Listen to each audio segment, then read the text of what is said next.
There's no real easy way to lose belly fat, but today's video, we're going to talk about 7 secrets that will maximize your ability to shrink your waistline.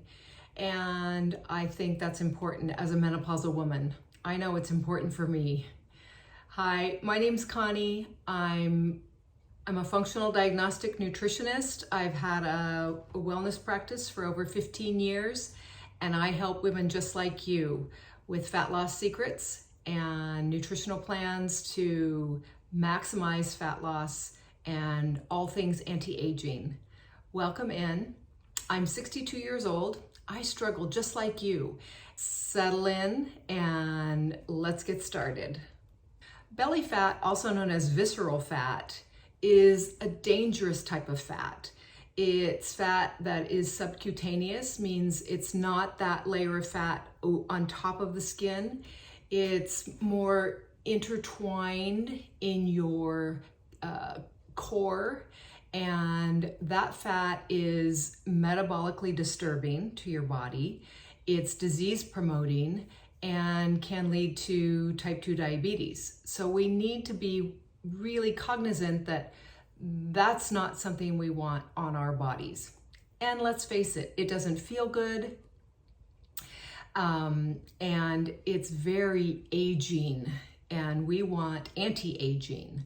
So I feel it's important for you to understand how important it is and pay close attention to these 7 secrets and tips that I'm going to share that you can get started on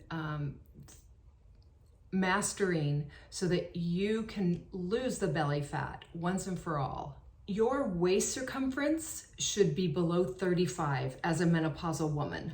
And honestly, I really feel like, stop the video, go get a tape measure and see where you fall. If you're under 35, like around 32, then you're at a pretty normal weight. And anything above 32, you have work to do. The number one thing that you want to do is to walk and move at least 30 minutes every single day. The consistency of a walk, an outside walk, hopefully, is really important because stress and cortisol are definitely burned when you're on that 30-minute walk. So having a plan to get outside, and if you can't get outside, if a treadmill is available, or even walking around the inside of your house, just set that timer for 30 minutes and get the job done. Ladies, it's important to move. I always like to have my clients track their steps and make sure you're getting 8,000 to 10,000 steps most days.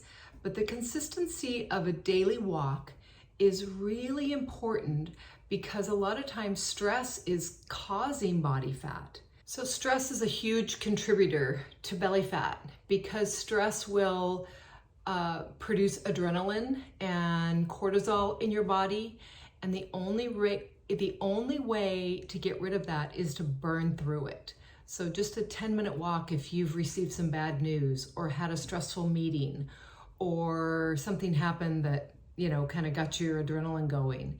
You need to burn that stress off because the cortisol will elicit an insulin response. We know that insulin is that fat storage hormone, and we need to reduce the insulin and the cortisol in our body. So let's get walking or moving, some type of exercise every single day to make sure that you're burning through stored cortisol that elicits an inflammatory response. The second tip is to increase your dietary protein. We know that protein is going to be the cofactor to make sure that you're building lean muscle mass and repairing, all of the tissue cells in your body.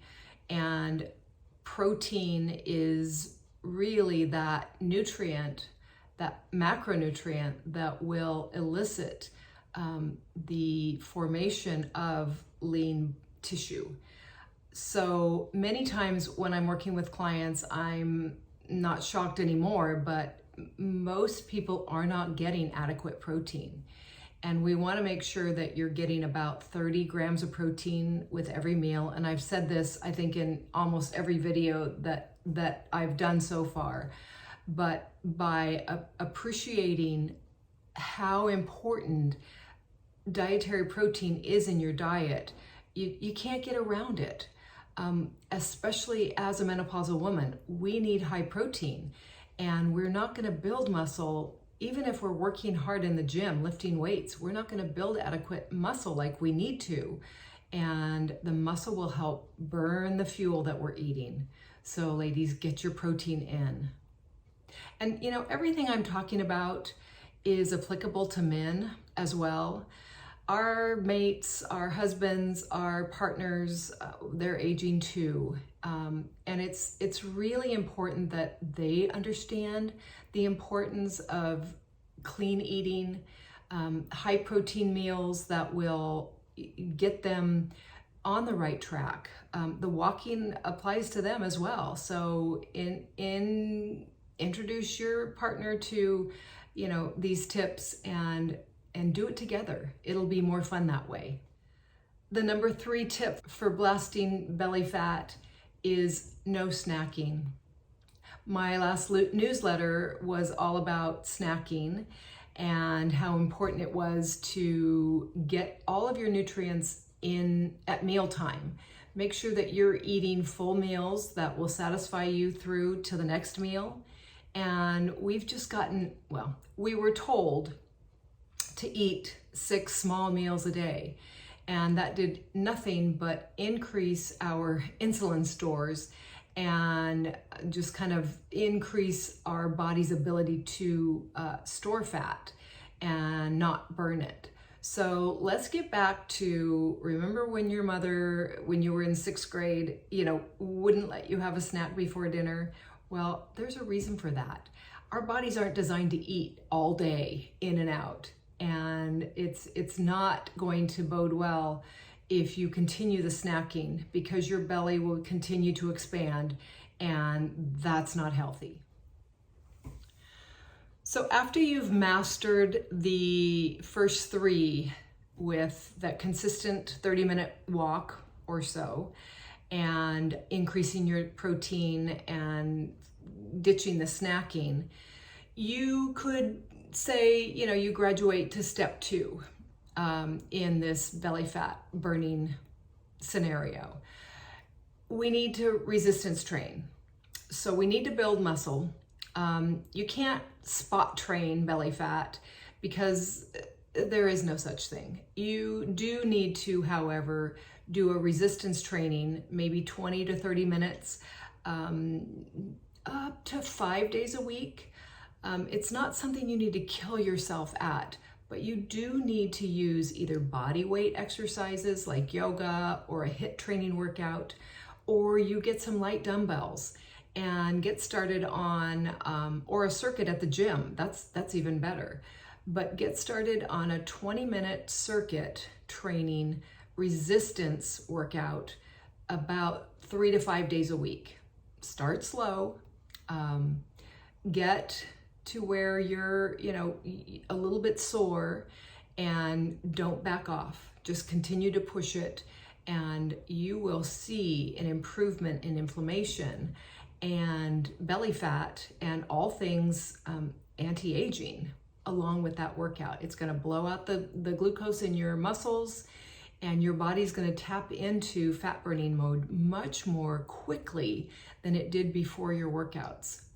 I like to work out in a fasted state. I typically always have my workouts morning, and you know, if that doesn't happen for you, just get that workout in. It's really, really important for belly fat. Number 4 is you'll need to do intermittent fasting. And why is intermittent fasting so important? Because it allows your body to use up glucose and insulin and the fuel that you ate, so it's not stored on your body. And again, you know, that snacking, we already talked about that, but that's another factor to mastering the intermittent fast. And a lot of times people are really worried about being hungry or messing up their metabolism or starving to death with intermittent fasting, and that's just not true. There's so many different types of intermittent fasting, but I recommend if you haven't tried the intermittent fast, at least go 13 hours with no food. And that seems like, okay, that's easy. If you finish your dinner by 6:30 and you wake up the next morning at 6:30, you've already got 12 hours in a fasted state. So you just work on extending that fast. If you want to, you can drink black coffee, a black tea, you can do bone broth, you can do electrolytes. You can use a fat if you absolutely need to, like maybe an MCT oil or MCT powder, or keto coffee, maybe some butter. But be wary of adding too much fat in that shorter fasting window. I would rather almost that you ate a meal and then were able to kind of stretch out that fasted window the next day or the day after. So you want to keep the body guessing. Obviously, intermittent fasting is essential to fat loss because you want to kind of reduce the amount of glucose on board and reduce the insulin in your body and allow your body to tap into fat burning mode so that you can be more metabolically flexible and start the body burning fat instead of storing it. Number 6 on the blasting belly fat agenda today is cut the flour and the sugar.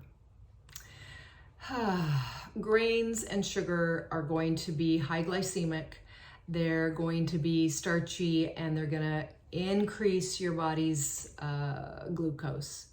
And even whole grains, occasionally whole grains are fine, like some quinoa or maybe some rice, but the flours, they're milled and they are oftentimes missing a lot of the key components to the whole grain, and they will just spike your glucose and make your body more metabolically resistant, insulin resistant, so that occasionally is fine, but just beware that the processed foods, the flours and the sugars are a sure way to mess up your metabolism.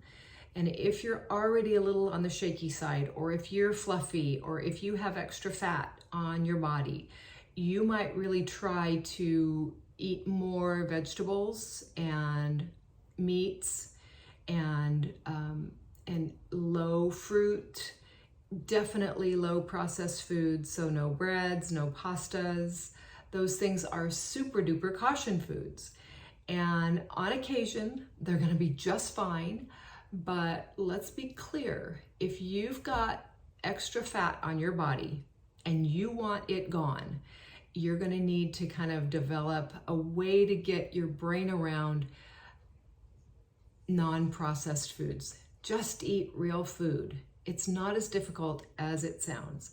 And when you start feeling better and you start looking better, then you're gonna be very motivated to continue on. And these are big changes for some of us.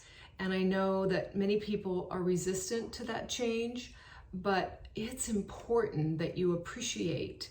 Obviously, the quality of our food sources is definitely not what it used to be. And there's GMOs and there's pesticides and the processing with seed oils and all of the chemicals in the bread or the cakes and those things that aren't really going to, be good for you.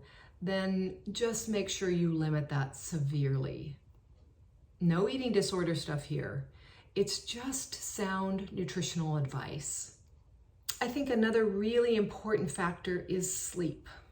If you're not sleeping, maybe your hormones are off, maybe you're stressed out, or you just like to, watch TV and you don't get to bed on time, or you like to read books, whatever it is. But schedule in a good 8 hours of sleep time. And if you're not able to sleep well, then maybe you want to do a supplemental like CBD or a cortisol manager with ashwagandha or some other supplement that will assist you in getting a good night's sleep. I feel that melatonin is something that might be worth a try in very low doses. I have been really enjoying the Element CBD oil. I will link it in the description box. I've got a discount code for you, 15% off. It is super clean, and I feel like a small dose could be a game changer because when you're not sleeping, your body's not repairing. When you're not sleeping, you have more inflammation, and you're going to be more apt to want a snack and not work out tomorrow if you didn't get a good night's sleep. So sleep hygiene is hugely important in blasting belly fat. And I feel that, there are lots and lots of ways that you can improve your ability to get a good night's sleep.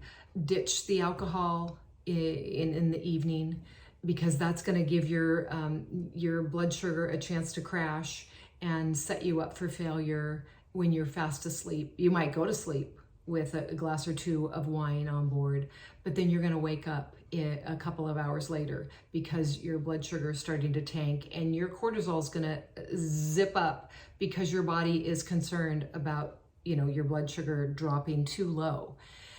Another way to get a good night's sleep is maybe an Epsom salt bath before you go to sleep, a magnesium supplement to help you relax.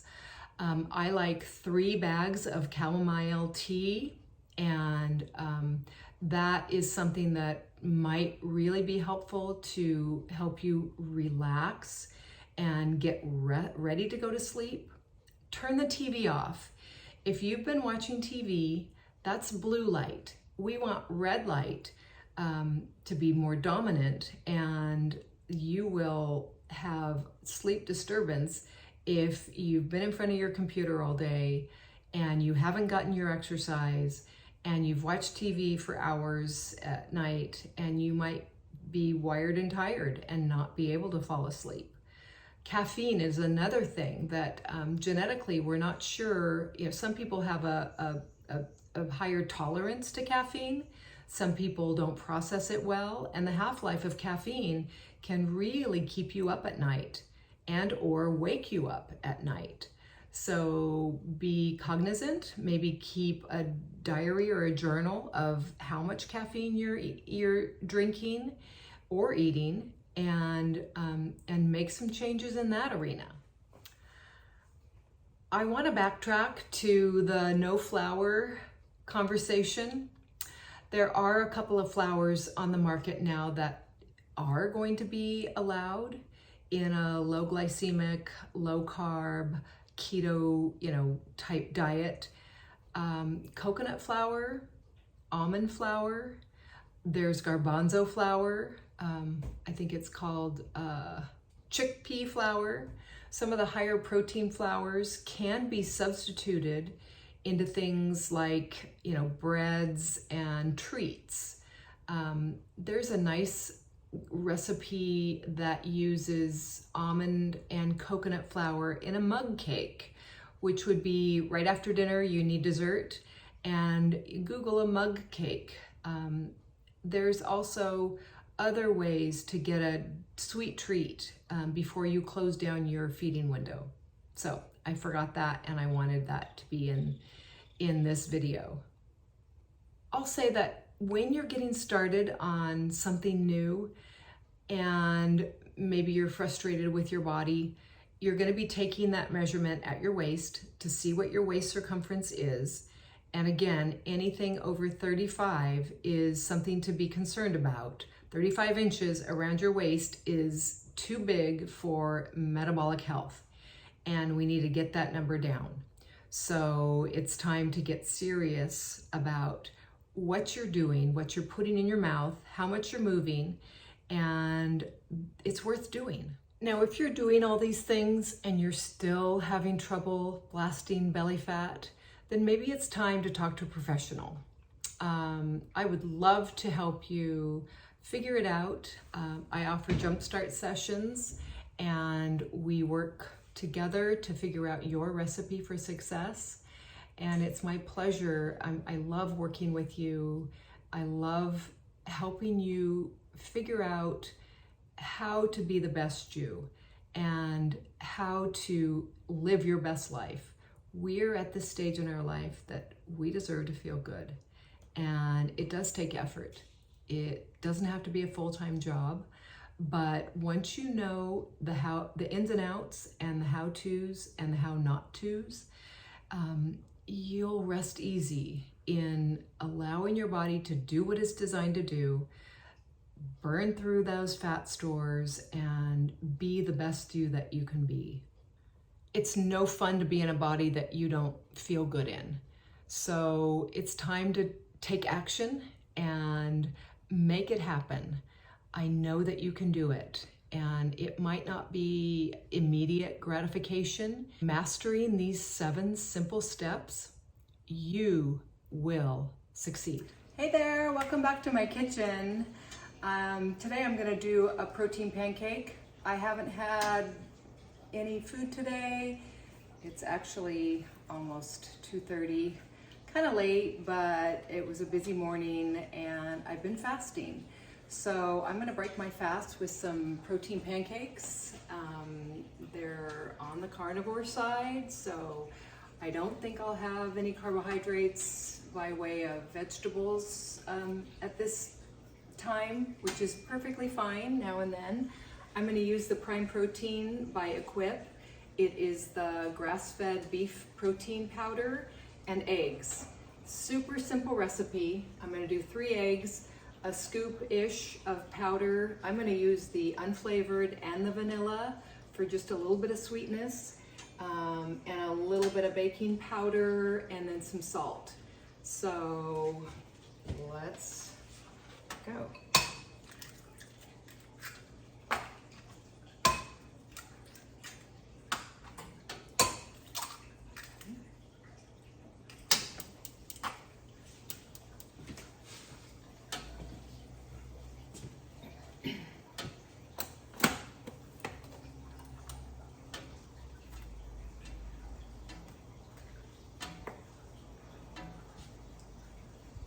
I think I'm gonna do about half a cup of, it's not a half a cup, it's a half a scoop of the unflavored,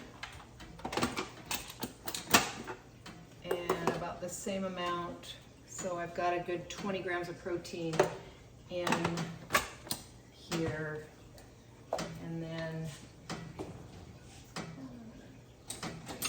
maybe half a teaspoon of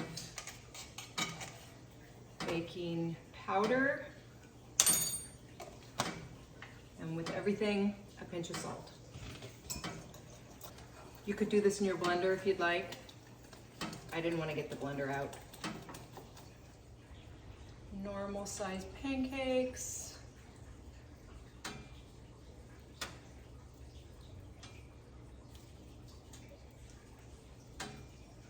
A nice stack. And let's see, we've got about a scoop and a half of protein powder, which is probably about 25, 30 grams of protein right there. And then the 3 eggs, each egg is about 7. So what do you think? 40 grams of protein for a delicious pancake breakfast?